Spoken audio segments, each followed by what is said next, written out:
இறை வணக்கம். குரு வணக்கம். தந்தை தாயாவானும் சார்கதி இங்காவானும்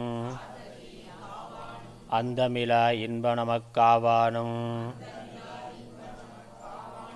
எந்தனுயிர் தானாகுவானும் சரணாகுவானும் அருட்கோணாகுவானும் குரு. ஸ்ரீ சிதம்பர ஞானதேசிக சுவாமிகள் அருளிய லக்ஷணாவிருத்தி பாடல் 10 ஒன்பதாவது பாடல் 9. ஞானமுதித்து அதன் பின்பு ஐங்கோசங்கட்கும் நமை வேறாய் மிகவும் அறிந்ததுவே.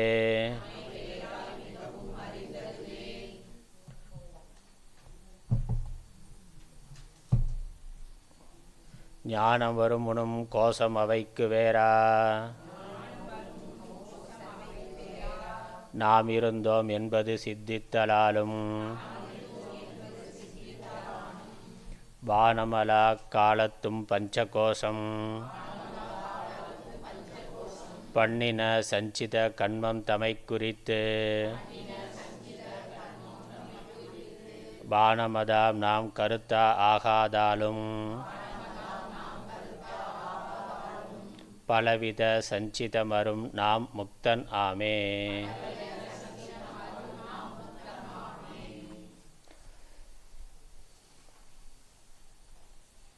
நிர்குண பிரம்ம நாமங்களை ஒன்றொன்றாக விளக்கி கொண்டு வருகின்றார். நிஷ்கிரியன், எவ்விதமான செய்கைகளும் இல்லாதவன் என்ற லட்சணம் பார்த்தோம். செய்கை எதுவும் இல்லாததினால் அதனுடைய விளைவான புண்ணிய பாபம் என்பது இல்லை. ஆகவே அது எப்பொழுதும் முக்த ஸ்வரூபமாக இருக்கின்றது. செய்கைதான் புண்ணிய பாப பலனை ஏற்படுத்துகின்றது. செய்கை இல்லாது, எப்பொழுதுமே செய்கை இல்லாது இருப்பதற்கு புண்ணிய பாபம் பலன் இல்லை. ஆகவே அது நித்திய முக்தம். நிஷ்கிரியன்கிற லட்சணத்துக்கு அடுத்தது நித்திய முக்தன் என்ற லட்சணம். முத்தன்னு இருக்குது, அது முக்தன்னு புரிஞ்சு கொள்ளணும், இல்லைன்னா வேறு அர்த்தமாயிரும். முத்தன்னாக்கா ஏதோ முத்தம் கொடுக்குற ஆள் அப்படின்னு அர்த்தம் இல்லை. முக்தன், முக்கு தா மு இக்தாயின் முக்தன்.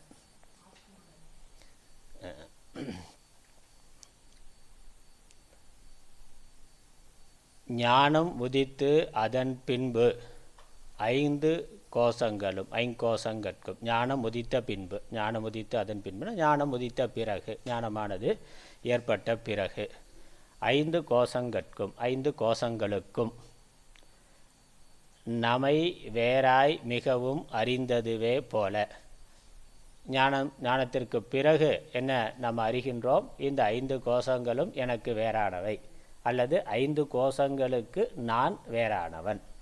சரீரம் முதலான அல்லது அன்னமயம் முதலான கோஷங்களுக்கு, 3 சரீரங்களுக்கும் 5 கோஷங்களுக்கும் வேறானவன் நான் என்று அறிகின்றோம்.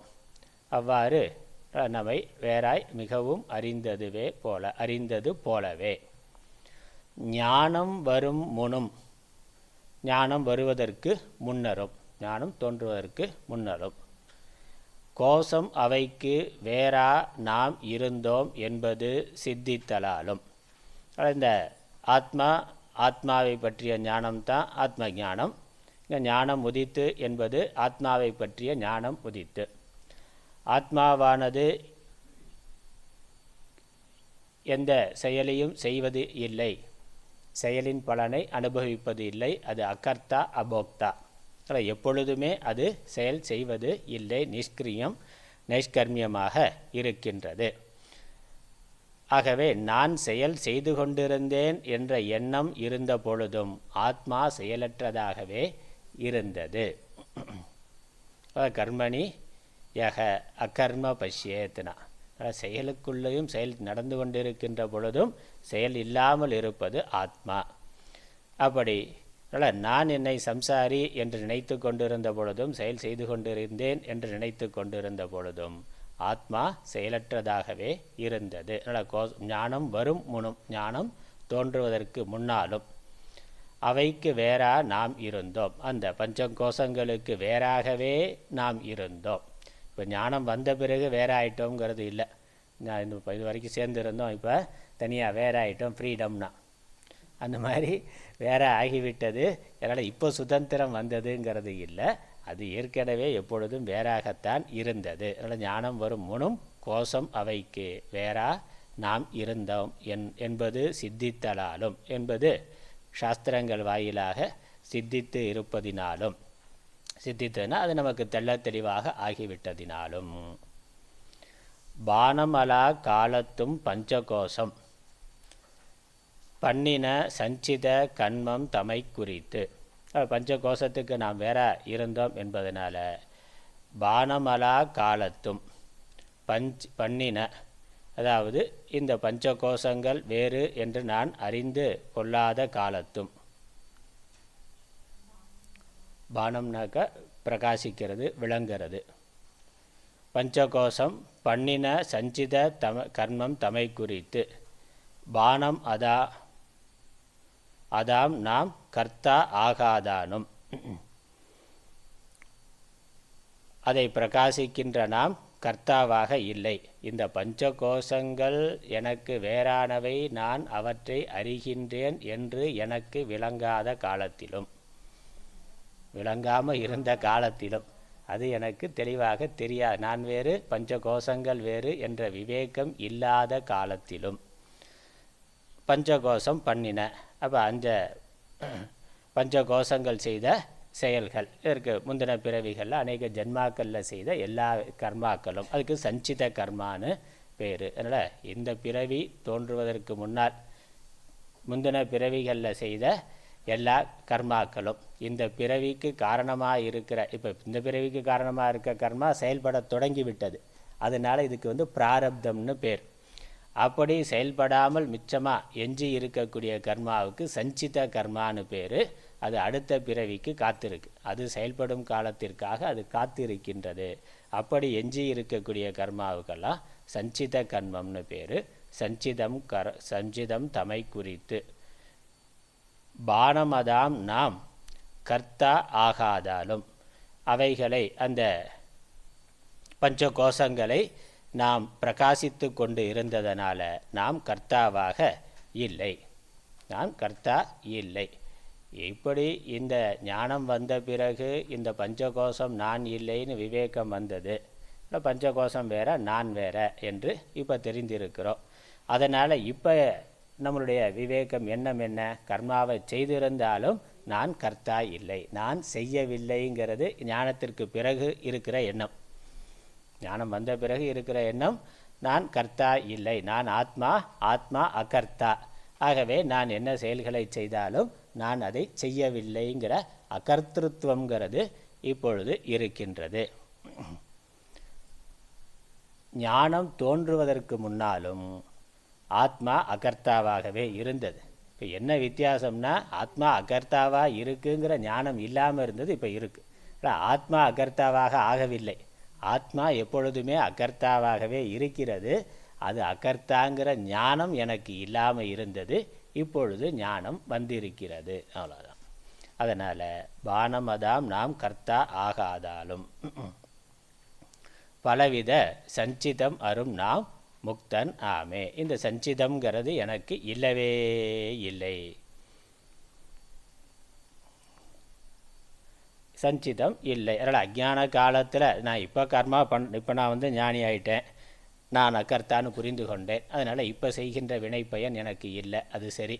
ஆனால் ஏற்கனவே நான் கர்த்தாங்கிற எண்ணத்தோடு செய்த வினைப்பயனானது எனக்கு வருமே அப்படிங்கிற கேட்கலாம். அதனால் எல்லா கர்மாவும் நான் புதுசாக வேணால் கர்மா பண்ணாமல் இருக்கலாம், புதுசாக ஆகாமி கர்மா வராமல் இருக்கலாம், பிராரப்தம் அனுபவித்து தான் தீரும்.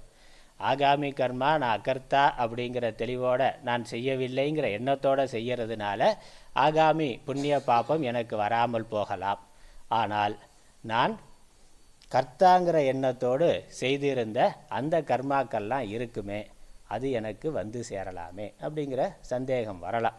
விவேகம் வந்த பிறகு தப்பு பண்ணுறதை நம்ம நிறுத்தலாம். ஆனால் விவேகம் இல்லாத காலத்தில் நிறைய தப்பு பண்ணியிருக்கோம்ல, அப்போ அந்த புண்ணிய பாவம்லாம் வருமா வராதானா? அதற்கான வினை பயன், தெரியாமல் செஞ்ச தப்புக்கெல்லாம் வினை பயன் வருமா வராதானா? வரும். நான் அக்கர்த்தான்னு புரிஞ்சுக்கிட்டா வராது. அதனால் அது வராதுன்னு. அதனால் நாம் கர்த்தா பானமதாம் நாம் கர்த்தா ஆகாததாலும் கர்த்தா இல்லை. ஆகவே பலவித சஞ்சிதம் அரும் நாம் முக்தன் ஆமே. முக்கியமான ரொம்ப கவனிக்க வேண்டிய ஸ்லோகம். அதனால் நான் இதுக்கு இன்னும் கொஞ்சம் விரிவான விளக்கம் நம்ம ரொம்ப விசாரம் பண்ண வேண்டியது இருக்கின்றது.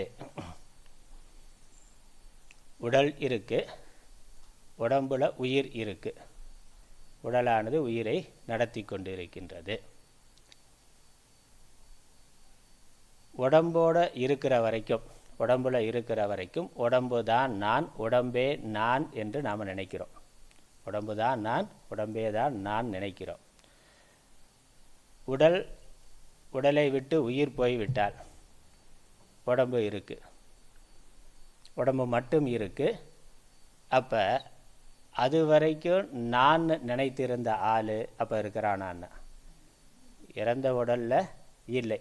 இறந்த உடலில் நான் என்று சொல்வதற்கான ஆள் இல்லை. அப்போ எது வரைக்கும் உடம்புல உயிர் இருக்குமோ அது வரைக்கும் தான் நான்கிற எண்ணமானது இருக்கும். உயிர் இல்லை என்றால் உடம்புல நான்கிற எண்ணம் இருக்காது. அப்படி என்றால் இந்த உடம்புல நானாக இருக்கிறது எது? உயிர் இருந்தால் தானே நான்கிற எண்ணமானது நமக்கு வருது. உயிர் போயிட்டால் நான்னு சொல்கிற ஆள் இல்லாமல் போயிடுறான். அப்போ உயிர் தானே நான்னு கருதப்படணும், அப்படி தானே? உயிர் இருக்கிற பொழுது தான் உடம்புல நான்கிற எண்ணம் வருது, உடம்பை நான்னு சொல்கிறோம்.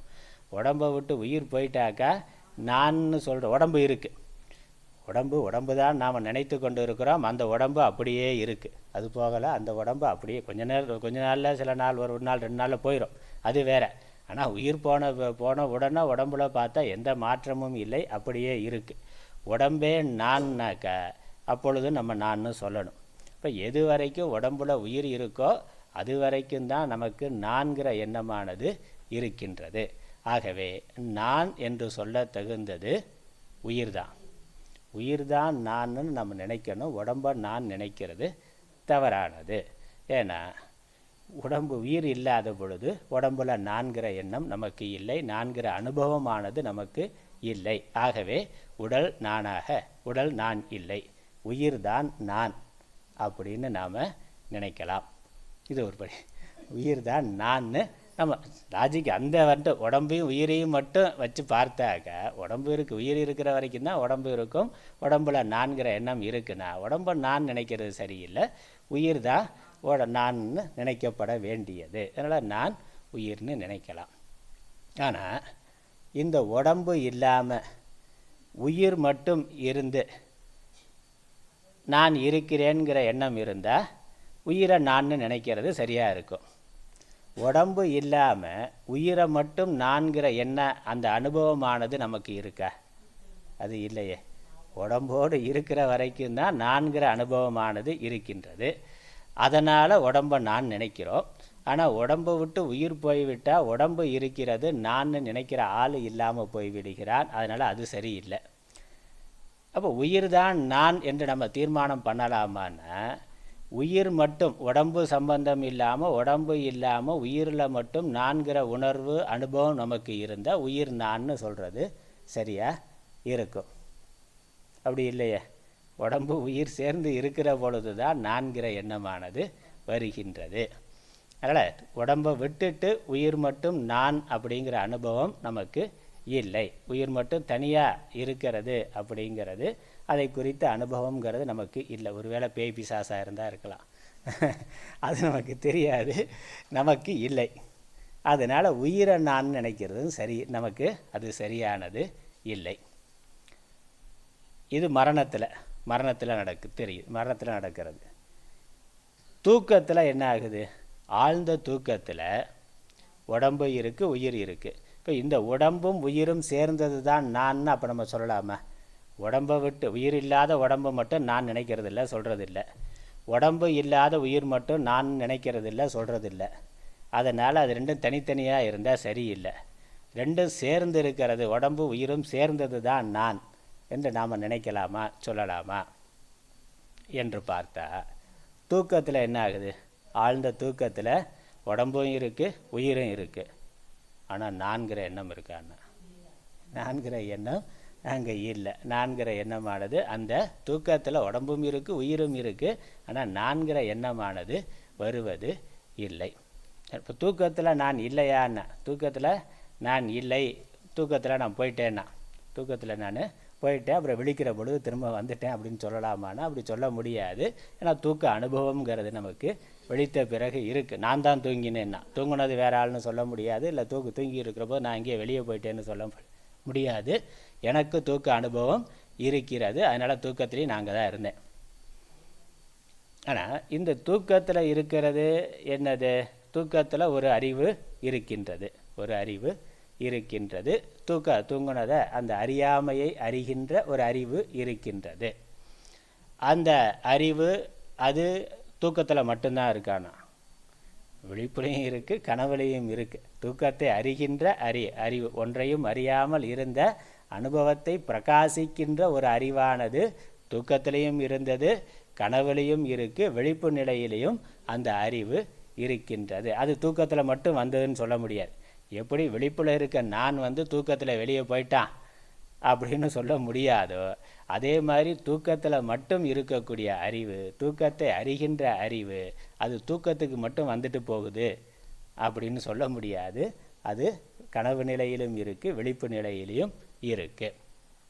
அப்பொழுதும் நமக்கு நான்கிற எண்ணமானது இல்லை. அப்போ கனவு நிலையிலேயே இந்த கனவும் விழிப்பும் இல்லாத தூக்க நிலையில் இந்த நான் இல்லாத ஒரு ஆள் இருக்கிறான், ஒரு அறிவு இருக்குல்ல. நான் இல்லாத ஒரு அறிவானது ஆழ்ந்த தூக்க நிலையில் இருக்கின்றது. அந்த அறிவு எது? விழிப்பு மரணம் அடைஞ்ச பிறகு நான் இல்லை. அப்போ விழித்திருக்கிற பொழுதும் கனவுல இருக்கிற பொழுதும் நான்கிற உணர்வு இருக்குது. இந்த நான் யார்? இந்த தூக்கத்தில் மட்டும் இருக்கக்கூடிய அறிவு எது? இந்த விழிப்புலையும் கனவுலையும் இருக்கக்கூடிய நான் என்ற உணர்வு, நான் என்பது எதுங்கிற கேள்வி இருக்குது. தேகினோஸ்மின் யதா தேகே கௌமாரம் யவ்வனம் ஜரா ததா தேகாந்தர பிராப்திகி தீரஸ்தத்ரன முஹ்யதி. புத்திசாலியானவன் தீரன் அதில் மயங்குவது இல்லை. அந்த தீரன் யாரு? அந்த தீர், அதான் கேள்வி. நுட்பமான ஒரு விஷயம் சொல்கிறேன். மற்ற சாஸ்திரங்களில் இருக்குது, நமக்கு இந்த இடத்துல அது விசாரம் பண்ணாதான் நமக்கு அது புரியும்.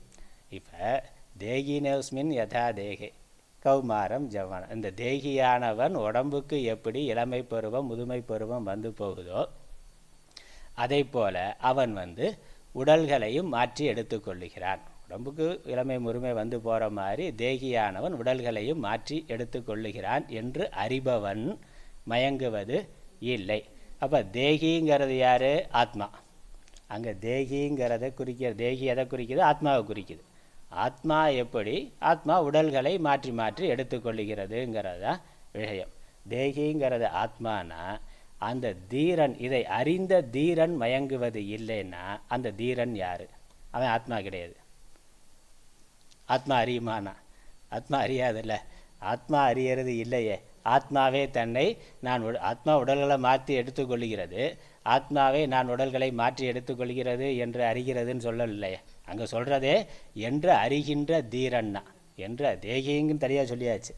என்று அறிகின்ற தீரன் அதில் மயங்குவது இல்லைன்னா அந்த தீரன் அதுக்கு வேறான ஆள், ஆத்மாவுக்கு வேறான ஆள்.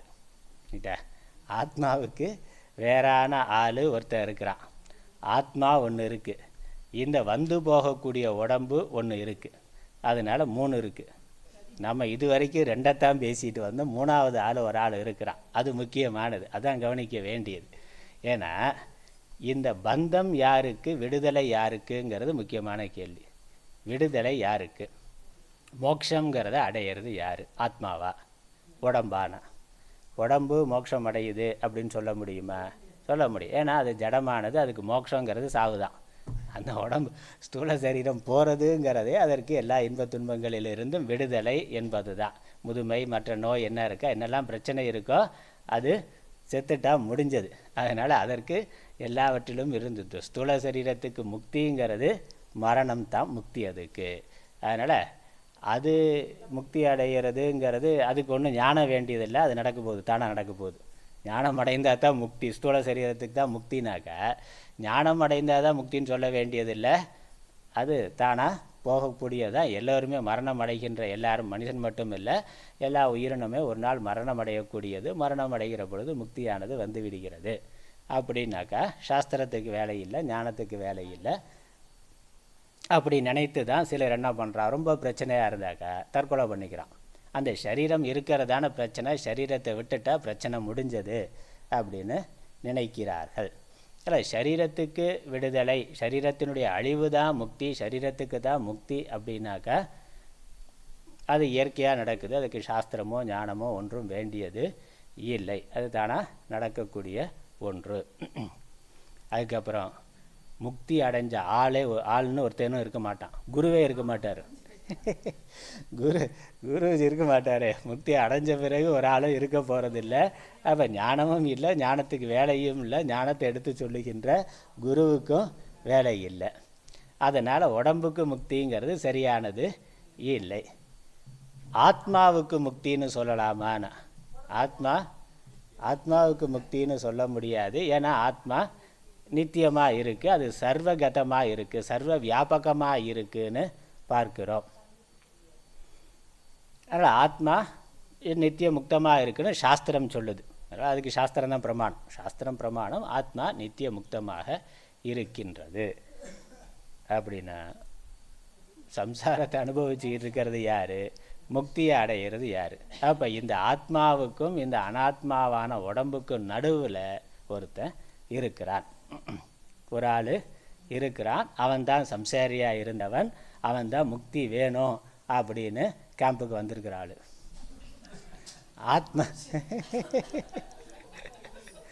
ஆத்மா கேம்புக்கு வந்திருக்குன்னு சொல்ல முடியாது, அது போகிறது வர்றது இல்லை. சரீரம் மட்டும் கேம்புக்கு வந்திருக்குன்னு சொல்ல முடியாது. அப்போ இந்த ரெண்டுக்கும் நடுவில் ஒருத்தர் இருந்து அவன்தான் நான் சம்சாரத்தில் இருக்கேன், பந்தத்தில் இருக்கேன், அதிலிருந்து விடுதலை அடையணும் அப்படின்னு வந்திருக்கிறான். அவன் யார் அப்படிங்கிறது கேள்வி. அது அந்த ஆள் யாருங்கிறது தான் முக்கியமானது. இந்த ஆத்மா இப்போ இறந்த உடம்பை விட்டு உயிர் போயிடுது. உடம்பை நான் சொல்கிறது சரியில்லை, உயிர் தான் நான் நினச்சிக்கலாம் அப்படின்னு சொல்லி அதை பார்த்தோம். ஆத்மா இறந்த உடம்புல இருக்கா இல்லையா?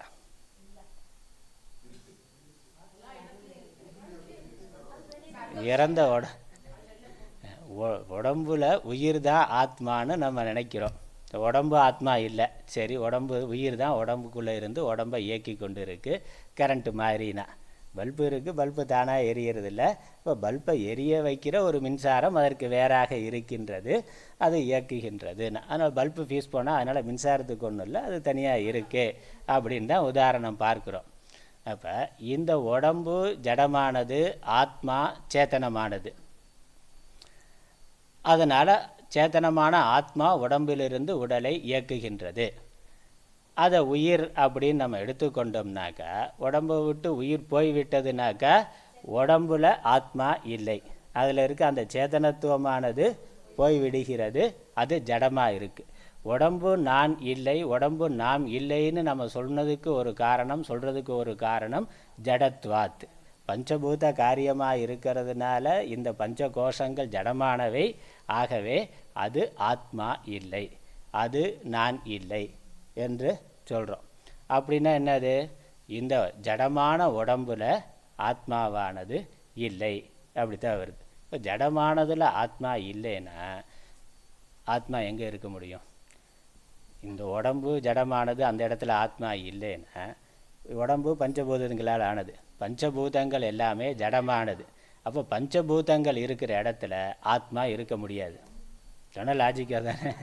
பஞ்சபூதம், இந்த உடம்பு ஜடமானது, பஞ்சபூத காரியம், அதனால் அது ஆத்மா இல்லைன்னா பஞ்சபூதமே ஜடமானது தான். பஞ்சபூதம் எங்கெல்லாம் இருக்கோ அங்கே ஆத்மா இல்லை, அங்கே ஆத்மா இருக்க முடியாது. அப்படின்னா உலகத்தில் எங்கேயுமே ஆத்மா இருக்க முடியாது, எந்த பிரபஞ்சத்துலேயும் ஆத்மா இருக்க முடியாது. ஆத்மா அதுக்கு தனியாக வேறு எங்கேயோ ஒரு லோகத்தில் இருக்கு. அந்த லோகம் அது ஜடமாங்கிற கேள்வி வரும். அந்த லோகம் அது ஜடமாக சேரும், லோகம்னாலே ஜடம்தான். அப்போ ஆத்மா சர்வகதம்ங்கிறது இல்லை, சர்வகதம்ங்கிறது பொருந்தாது. உடம்பு இருக்க இடத்துல ஆத்மா இல்லை என்றால், ஜடத்தை இருக்க இடத்துல ஆத்மா இல்லை என்றால் ஆத்மா சர்வகதம்ங்கிற லட்சணமானது ஆத்மாவுக்கு பொருந்தாது. ஆத்மா கடவுள் அப்படின்னு சொல்கிறதுனால இந்த துவைத்த மதங்கள், துவைத்த சித்தாந்தங்கள்லாம் என்ன சொல்லுது? கடவுள்னாக்கா அவர் ஏதோ ஒரு லோகத்தில் இருக்கிறார், நிச்சயமாக பூலோகத்தில் இல்லை. ஏன்னா இந்த உலகம் ஜடமானது. ஆத்மா சேத்தனன், அவர் அறிவு வடிவானவர். கடவுள் அறிவு வடிவானவர். அதனால் இந்த ஜடமான உலகங்கள், ஜடமான பொருள்கள் எதையும் இணை வைக்கக்கூடாதுன்னா, கடவுளுக்கு இணை வைக்கக்கூடாது. அவர் இந்த லோகத்திலேயே இல்லை, இந்த லோகத்துக்கே வரமாட்டார். அவருடைய லோகம் தனி, அது வைகுண்டம், கைலாசம் அல்லது பரலோகம், ஏதோ ஒரு பேரில் அந்த லோகத்தில் தான் கடவுள் அவர் சேத்தன வஸ்துவாக இருக்கிறார். அவரால் படைக்கப்பட்ட இந்த பிரகிருத்தியினுடைய காரியங்கள் எல்லாமே ஜட வஸ்துவாக இருக்கின்றன. இந்த ஜட வஸ்துக்குள்ள ஜீவன் இருக்கிறார். ஜீவனுக்குள்ள ஒரு இந்த ஜடமான சரீரத்துக்குள்ள ஒரு ஜீவன் இருக்குது. இந்த ஜீவன் இந்த சரீரத்தை விட்டுட்டு அந்த சேத்தனமான இறைவனுக்கிட்ட போய் அடைஞ்சா அது முக்தி அப்படின்னு துவைத்த மதங்கள் சொல்லுது. அதனால் இந்த சேத்தனம், இந்த உடம்புக்குள்ளே இருக்கக்கூடிய சேத்தனம், இந்த உயிர் ஜீவாத்மா, பரமாத்மா அவர் தனியாக அவருக்கான லோகத்தில் இருக்கிறார். அவரால் படைக்கப்பட்ட இந்த உலகங்கள்லாம் இருக்குது. இந்த உலகங்களெல்லாம் பரம சத்தியமாக இருக்கின்றன. உலகமும் சத்தியம், இதற்குள்ள ஜீவர்கள்னு தோன்றி இருக்கிறதும் சத்தியம். உலகம் அனாதி, ஜீவர்களும் அனாதி. இந்த ஜீவன் சரீரங்கிறதுக்குள்ளே இருக்கிறான், அல்பமான அறிவோடு இருக்கிறான், அல்பமான சக்தியோடு இருக்கிறான். இதில் இருந்து அவித்யா, மாயாமலம், கண்மமலம், இந்த மலத்தோடு அவன் இருக்கிறான். இதில் இருந்து அவன் விடுபட்டு கடவுள் இருக்கக்கூடிய லோகத்துக்கு போகலாம், கடவுளுக்கு பக்கத்தில் போகலாம், கடவுளோட சாயுஜ்யம் அடையலாம். அது முக்தி அப்படிங்கிறது துவைத்த சித்தாந்தம். துவைத்த சித்தாந்தம் முழுக்க எப்பொழுதுமே பரமாத்மா தனி, ஜீவாத்மா தனி, ரெண்டும் என்றைக்கும் ஒன்றாகவே முடியாது. அங்கே போய் பக்கத்தில் இருக்கலாமே வெளிய அவராக ஆதல்ங்கிறது இல்லைன்னு சொல்கிறது துவைத்த சித்தாந்தம். அதற்குள்ள விசிஷ்டாத்வைதம் என்ன சொல்லுது? அவருடைய ஒரு அங்கமாக இருக்கிறான். அங்கமாக இருக்கிறதுனால திரும்ப அவரோட போய் சாயுஜ்யம் அடையலாம், அதனால் முக்தின்னு விசிஷ்டாத்வைத்தம் சொல்லுது. நமக்கு அத்வைதம் என்ன சொல்லுது?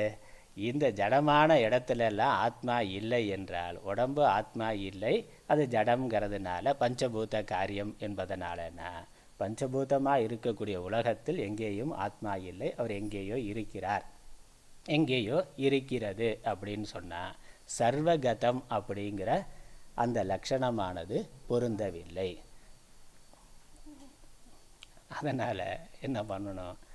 ஆத்மாவானது அது சேத்தனஸ்வரூபம், அது சத்து சித்து ஆனந்தமாக இருக்குது.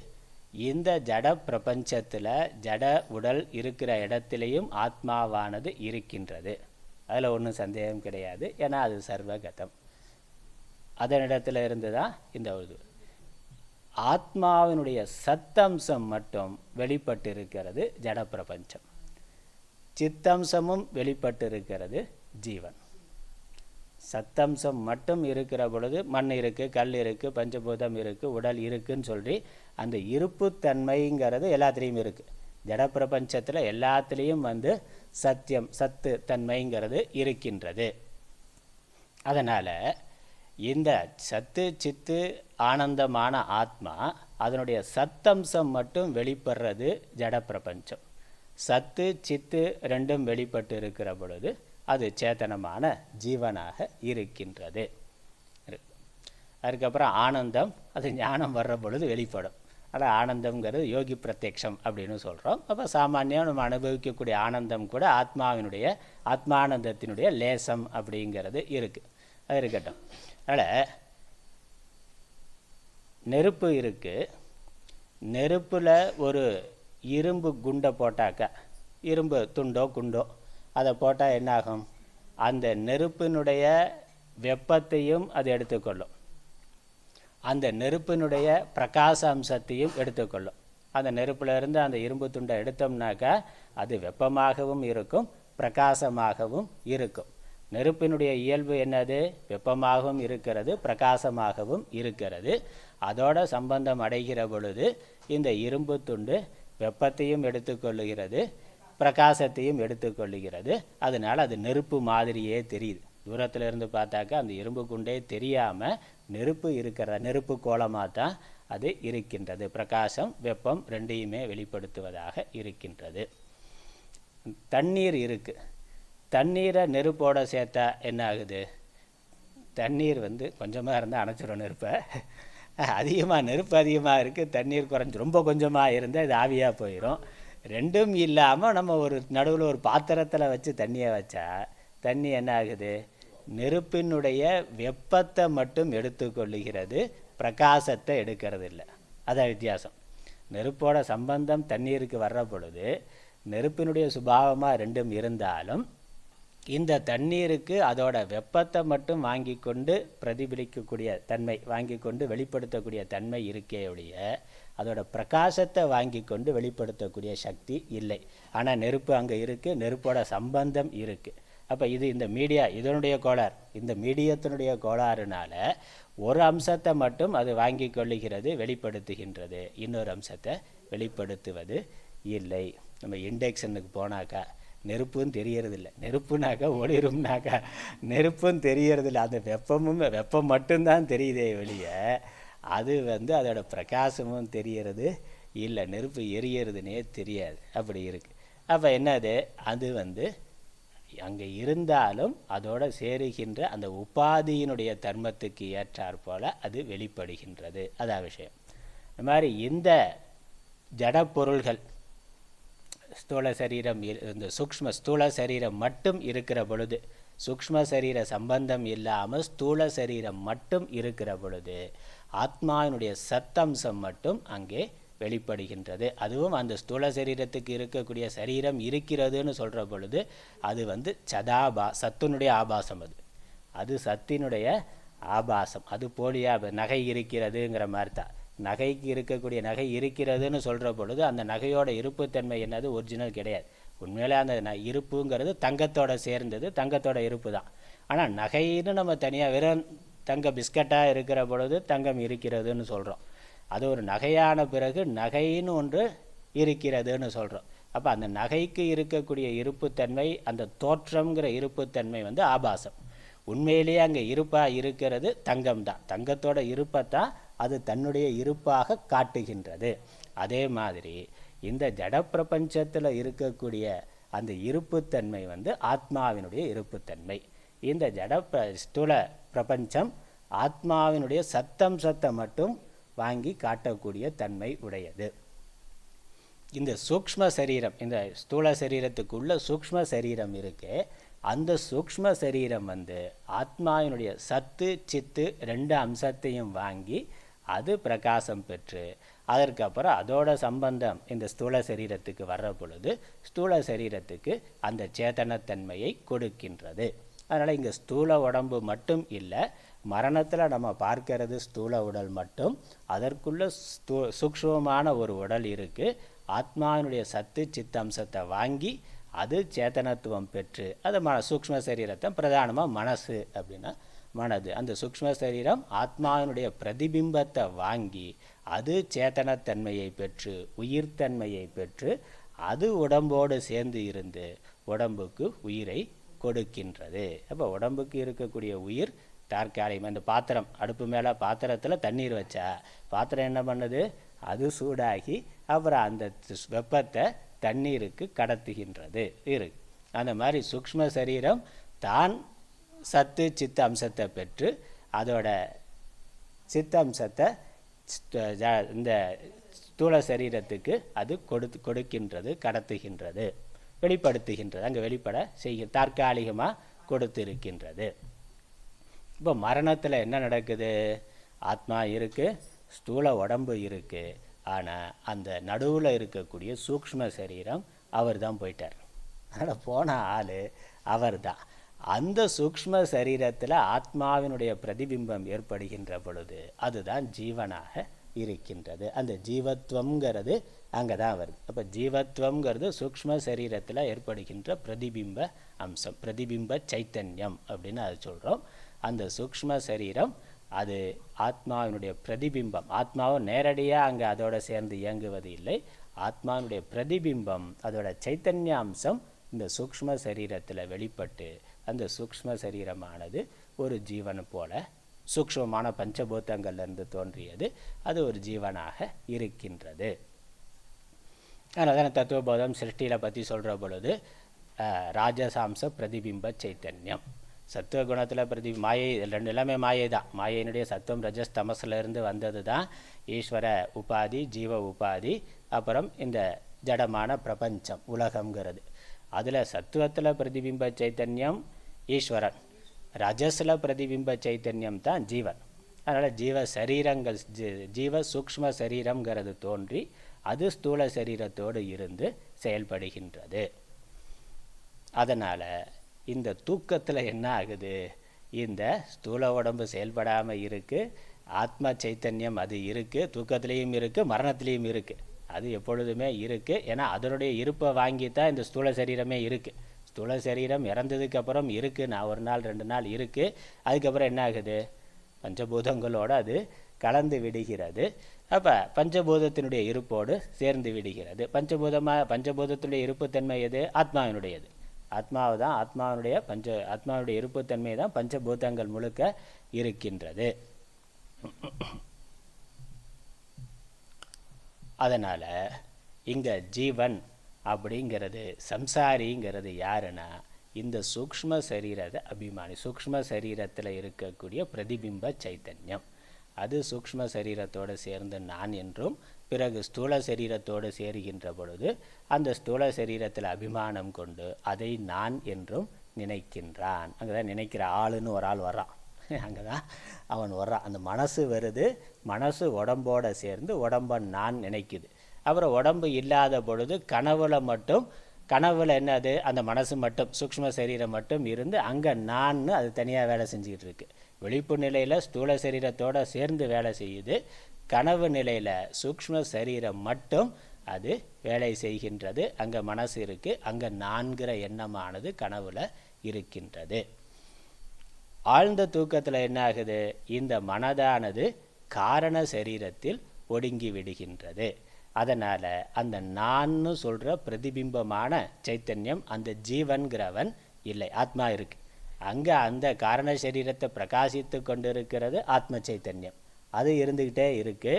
இந்த நான்னு உடலை நினைக்கக்கூடிய அந்த ஜீவன் இல்லை, நான் என்று. ஏன்னா ஆத்மாதான் நான் அப்படிங்கனாக்கா கடவுளையும் இந்த சூக்ஷ்ம சரீரத்தில் இருக்கக்கூடிய பிரதிபிம்பமான ஜீவன் இல்லை, ஆத்மாவும் ஸ்தூலமான உடம்பு இதுதான் இருக்குனாக்கா கனவுல ஆழ்ந்த தூக்கத்தில் நமக்கு நான்கிற உணர்வு இருக்கணும். ஆத்மா இருக்குது, அங்கே ஆத்மா இருக்குது, இந்த காரண சரீரம் இருக்குது, ஆனால் நான்கிற உணர்வு அங்கே இல்லை. வெறும் ஜடமான உடம்பு மட்டும், ஸ்தூலமான உடம்பு மட்டும் இருந்தாலும் நான்கிற உணர்வு இல்லை. ஆத்மா மட்டும் இருக்கிற பொழுதும் நான்கிற உணர்வு இல்லை. இப்போ நான்கிற உணர்வு எங்கே வருது? இந்த ஆத்மா பிரதிபிம்பம் ஏற்படுகின்ற பொழுது அந்த காரண அவஸ்தையில், காரண சரீரத்தில் ஒடுங்கி இருக்கின்ற ஜீவன் வெளிப்படுகின்ற பொழுது அங்கே நான்கிற உணர்வானது வருகின்றது.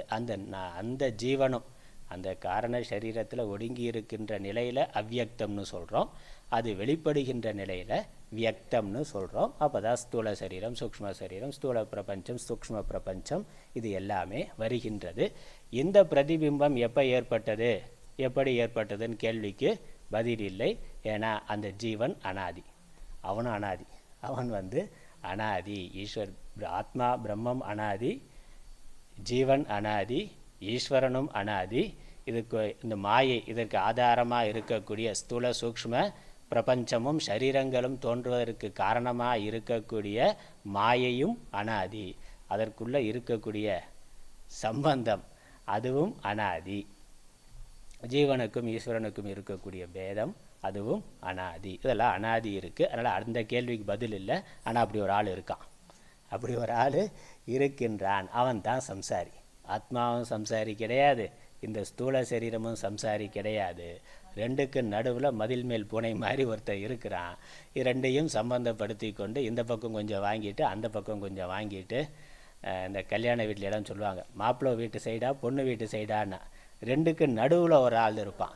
இவன்கிட்ட கேட்டால் மாப்பிள்ளை வீட்டு ஆளுன்னு சொல்லுவான், அவன்கிட்ட கேட்டால் பொண்ணு வீட்டு ஆளுன்னு சொல்லி இந்த பக்கம் அந்த பக்கம் ரெண்டுக்கும் மத்தியஸ்தம் பண்ணிகிட்டு இருப்பான். கொஞ்சம் ஆராய்ச்சி பண்ணி பார்த்தா காணா போயிடுவான்.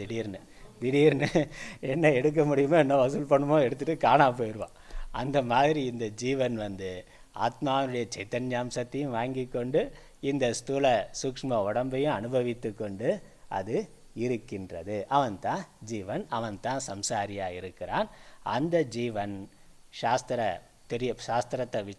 விசாரம் இல்லாத வரைக்கும் இந்த ஸ்தூல சரீரம் சூக்ஷ்ம சரீரம் அதுவே நான் என்று நினைக்கின்றான். அதன் மேலே அபிமானம் கொண்டு அந்த பொழுது எந்த சரீரம் இருக்கோ அந்த சரீரத்தில் அபிமானம் கொண்டு அதுவே நான் என்று நினைத்து கொண்டிருக்கிறான். அவனுக்கு ஆத்மாவை பற்றிய விவேகம், சேத்தனமான ஆத்மாவை பற்றிய விவேகம் இல்லை. அதனால் உடம்பை நான் நினைக்கிறதுனால உடம்பினுடைய பிறப்பு என்னுடைய பிறப்பு, உடம்பினுடைய மரணம் உடலின் மரணம் என்னுடைய மரணம், உடலின் சுகதுக்கம் என்னுடைய சுகதுக்கம் என்று அவன் நினைக்கிறான்.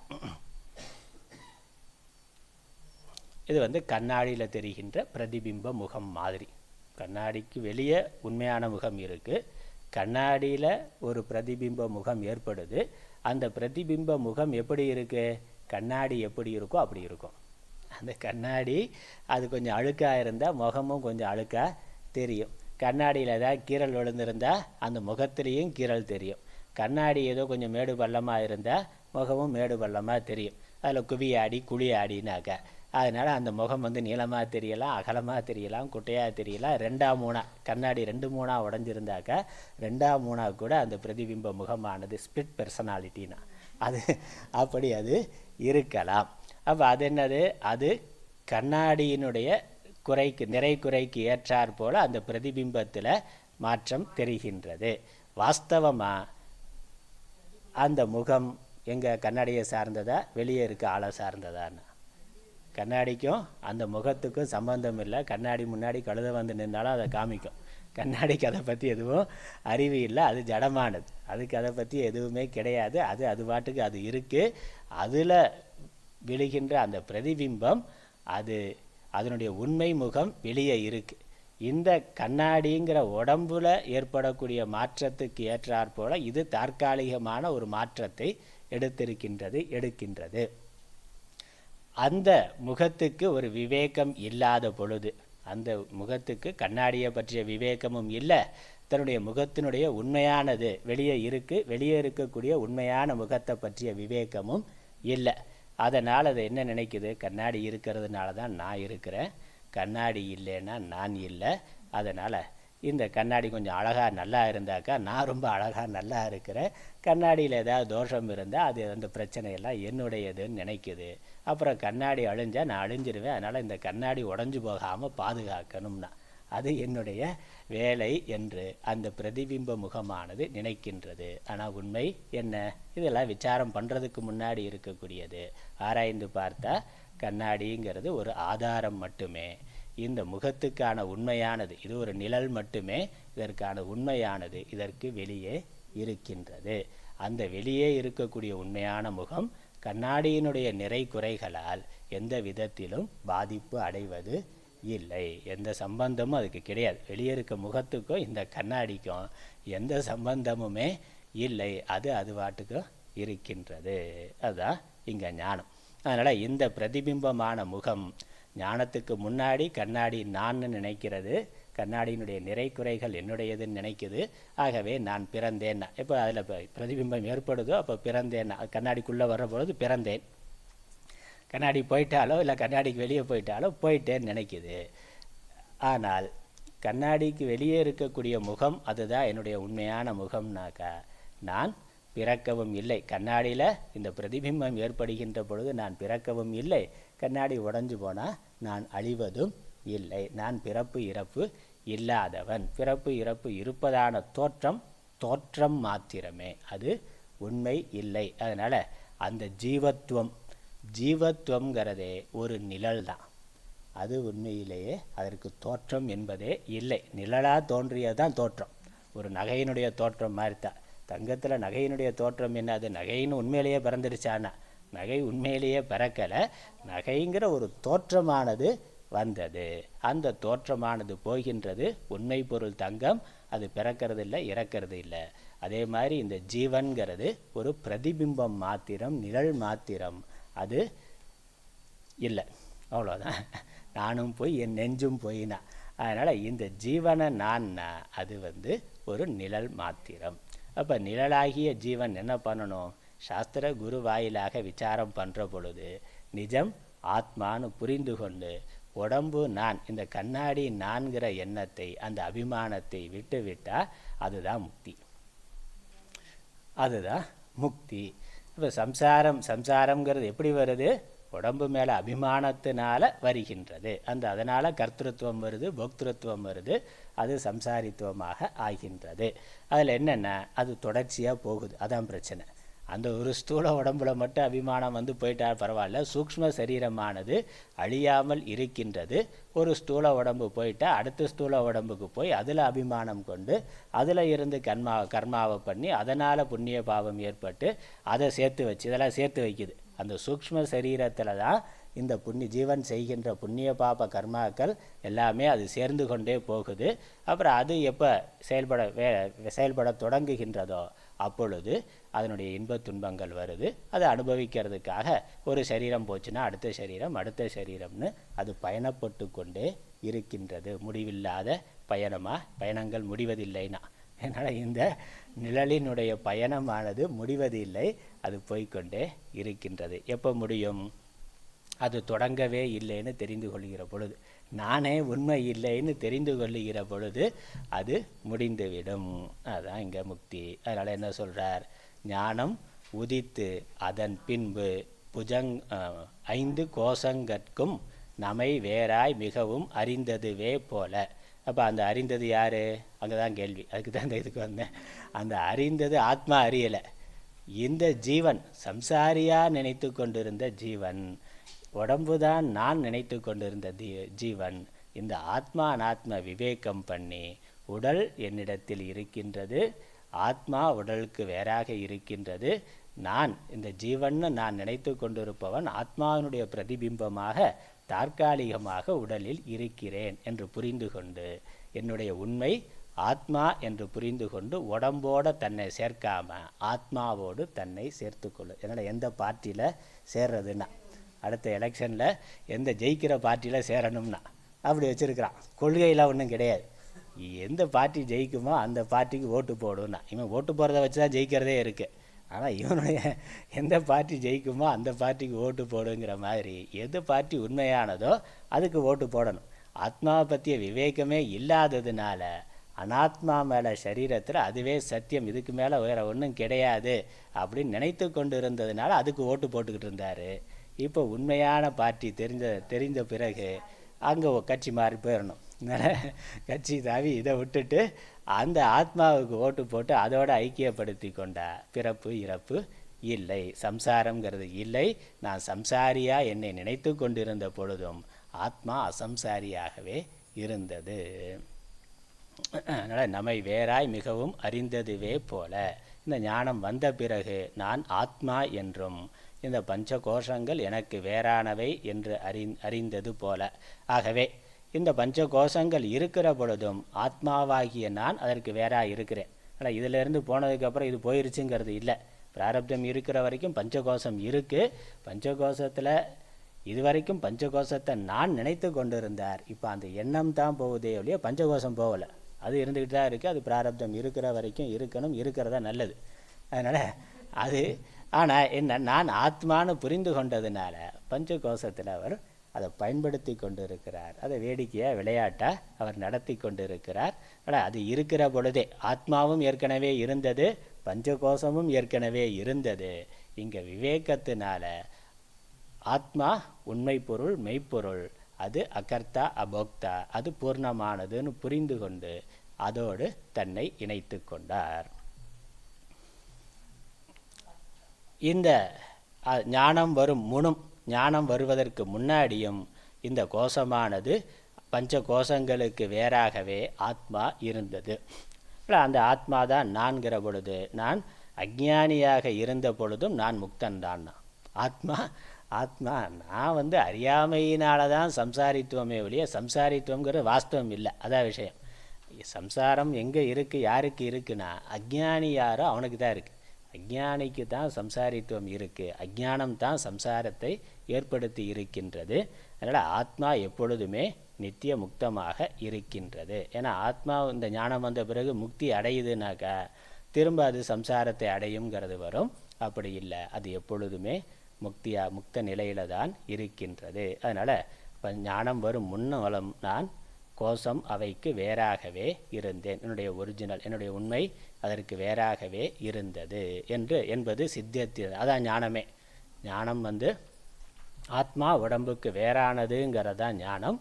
ஆகவே நான் சம்சாரியாக என்னை நினைத்து கொண்டிருந்த பொழுதும் நான் ஆத்மா அசம்சாரி, நான் அசம்சாரியாகவே இருந்தேன் என்று வானமலா காலத்தும் பஞ்சகோஷம் பண்ணின சஞ்சித கர்மம் தமை குறித்து. இந்த அஞ்ஞானியாக இருந்த காலத்தில், ஆத்ம ஞானம் விளங்காமல் அஞ்ஞானியாக இருந்த காலத்தில்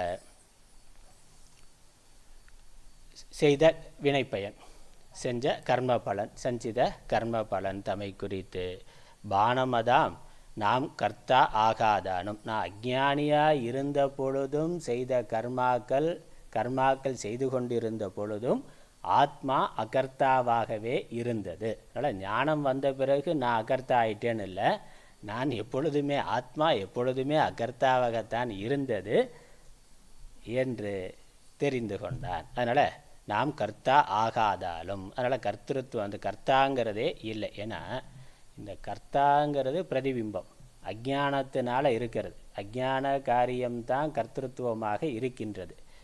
எப்போ ஆத்மானாத்ம விவேகம் அஜ்ஞானம் நாசமாகுதோ அப்பொழுது கர்த்திருவமும் நாசமாகி விடுகின்றது. இதுவரைக்கும் கர்மா பண்ண சஞ்சித கர்மா, இது அநேக பிறவிகளை எடுத்து செய்த கர்மா பண்ண ஆளே இல்லாமல் போயிடுறான். அந்த ஆளே அவுட்டு.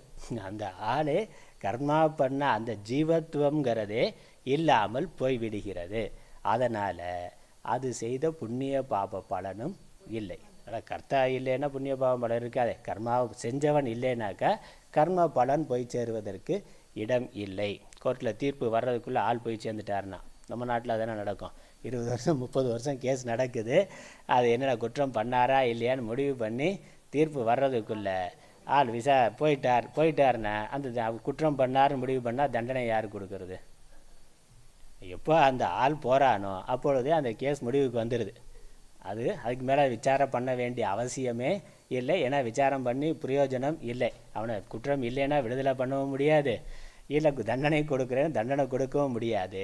எப்போ அந்த குற்றவாளி போய் விடுகிறானோ அப்பொழுதே அவன் செய்த குற்றமும் போய் விடுகிறது, அல்லது குற்றம் இல்லை என்பதும் போய் விடுகிறது. அந்த மாதிரி எப்பொழுது ஞானம் அஞ்ஞான நிவர்த்தியாகுதோ நான் என்று நினைத்து கொண்டிருந்த அந்த கர்த்தா போய்விடுகிறான், கர்த்தாவே இல்லாமல் போய்விடுகிறான். ஆகவே நான் அஞ்ஞான காலத்தில் செய்த கர்மா அப்படிங்கிறது சொல்கிற ஆளே இல்லை. நான் அஞ்ஞான காலத்தில் செய்த கர்மான்னு சொல்கிற ஆளே இல்லை. ஏன்னா இப்போ ஒரு ஆத்மாவாயிட்டார். அதனால் அந்த ஆளே இப்போ நான் அவன் இல்லைன்னா நான் அந்த கர்மாவை செஞ்ச ஆள் நான் இல்லை, அது வேற எவனோ செஞ்சான். அது பஞ்சகோஷம் செய்தது அது அனுபவிக்குது.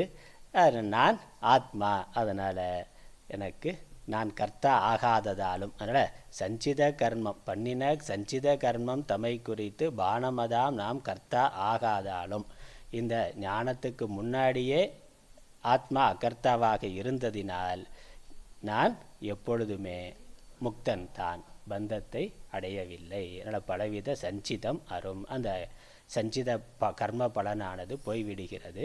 எதுவும் இல்லைன்னா, எதுவும் தோன்றவே இல்லை. அதனால் கர்மாவும் இல்லை, கர்ம பலனும் இல்லை. கர்மாவும் கர்ம பலனும் இருக்கிறதா நினச்சதெல்லாம் அஜ்ஞானம், அஜ்ஞான காரியம். எப்போ அஜ்ஞான நிவர்த்தி ஆகுதோ அப்பொழுதே அவை அனைத்தும் நீங்கி விடுகின்றன. தூக்கத்திலிருந்து விழித்த உடனே தூக்கத்தில் பண்ண எல்லா கர்மாவும் போச்சு. அதானே, தூக்கத்தில் நான் நிறையா தானம் பண்ணேன் அதனால் புண்ணியம் வருமானே வராது, இல்லை நிறையா பாப்பம் பண்ணேன் அதனால் வருமானே அதுவும் வராது, புண்ணியமும் வராது பாப்பமும் வராது. ஏன்னா அப்போ இருந்த ஆள் வேறு, தூக்கத்தில் இருந்து அந்த கர்மாவை பண்ண ஆளே வேறு, விழித்த பிறகு இருக்கிற ஆள் வேறு. அவனுக்கு இதுக்கு இவனுக்கும் எந்த சம்பந்தமும் இல்லை. ஆகவே நான் அந்த தூக்கத்தில் இருந்து கர்மா பண்ணி கொண்டிருந்த பொழுதும் நான் அகர்த்தாதான். அந்த கர்மாவா இந்த தூக்கத்தில் கனவு கண்டவன் அந்த கனவுல இருந்து கர்மா பண்ணி கொண்டிருந்த பொழுதும் அவன் கர்மா பண்ணவில்லை என்பதனால அந்த கனவுலிருந்து விழித்த பிறகும் அவன் அகர்த்தா. அந்த கனவுலேருந்து விழித்த பிறகு அகர்த்தா, கனவுல இருக்கிற பொழுது கர்த்தாங்கிறது கிடையாது. கனவு கண்டவன் கனவுல இருக்கிற பொழுதும் அகர்த்தா தான். ஆகவே அந்த கனவுல ஏற்பட்ட, கனவுல இருந்த ஒரு நான்கிற ஒரு ஜீவன், ஒரு கர்த்தா, அவன் செய்த புண்ணிய பாப்பம் எல்லாமே கனவுலிருந்து விழித்தவுடன் போய்விடுகிறது, எதுவுமே இல்லை. அதனால் முக்தன்னா. அதே தான் நனவும் அப்படித்தான். அதனால் கனவு எப்படியோ அதே மாதிரி தான் நனவும், நனவு வாழ்க்கையும். இது எல்லாமே கனவு தான். வாஸ்தவமாக அஜ்ஞானம் இருக்கிறதுனால தான் இது தெரிகின்றது. அஜ்ஞானம் இல்லை என்றால் இது ஒன்றும் இல்லை. ஆகவே நாம் முக்தன் ஆமே. இப்போ முக்தனா இல்லையா? முதல்ல ஆரம்பத்திலேயே சொன்னார், ஒரு பாட்டாவது இதில் தெளிவாக புரிஞ்சா அவன் முக்தன் தான்னா. அதனால் இந்த ஒரு பாட்டாவது நமக்கு தெளிவாக இருந்த முக்தன் தான். சரி, தொடர்ந்து அடுத்த வகுப்பில் பார்க்கலாம், நாளை வகுப்பில் பார்க்கலாம். ஓம் ஈஸ்வரோ குருராத்மேதி மூர்த்தி பேத விபாகினே व्योमवत्याप्तदेहाय दक्षिणामूर्तये नमः. ओं पूर्णमदः पूर्णमिदं पूर्णात् पूर्णमुदच्यते पूर्णस्य पूर्णमादाय पूर्णमेवावशिष्यते. ओं शान्ति शान्ति शान्तिः. हरिः ओम्.